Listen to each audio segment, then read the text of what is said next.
Teach us to number our days aright, so that we may gain a heart of wisdom. Aking landas, ginagaba. For 63 years na nakasama niyo si Tatay Rudy, yung mga special moments, yung mga shared moments with him, hindi natin makakalimutan.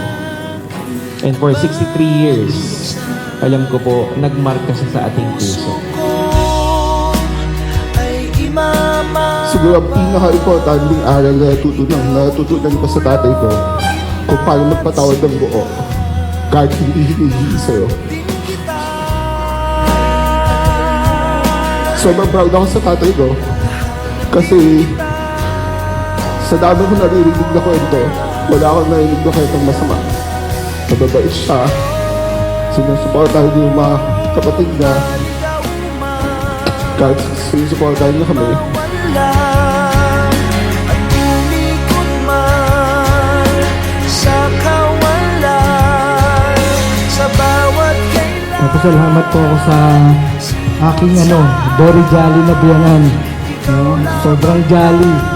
Kahit saan mo makatagpo, grabe, hindi mo makitaan ng kalungkutan, laging okay.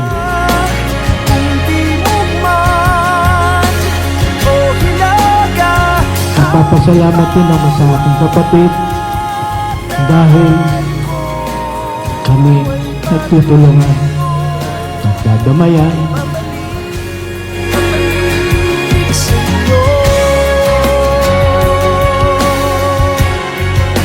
Ang buhay ay para pong isang paglalakbay. At sa paglalakbay natin ito, alam po natin may panimula.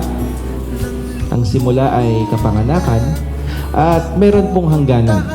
At ano po yung hangganan sa lupa? Yung buhay natin dito sa lupa, yan po ay kamatayan. Walang dalang ulan, Kamusta po ba ang paglalakbay natin sa panahon na ibinigay ng Diyos habang tayo po ay nandito sa lupa?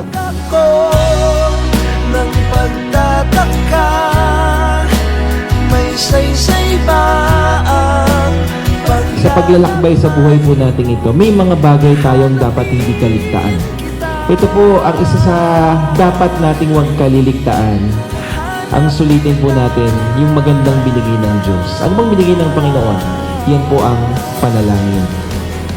Ang panalangin po ay isang paraan na binigay ng Diyos para tayo ay makipag-usap sa Kanya, para mas makilala natin siya.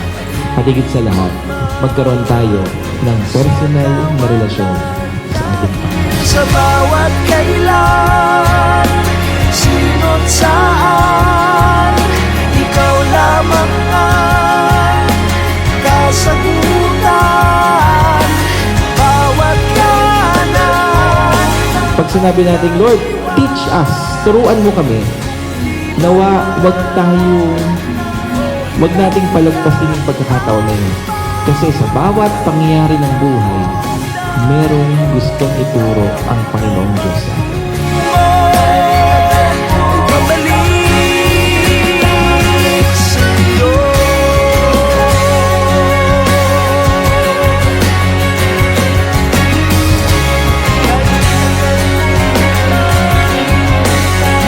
Sa'yo.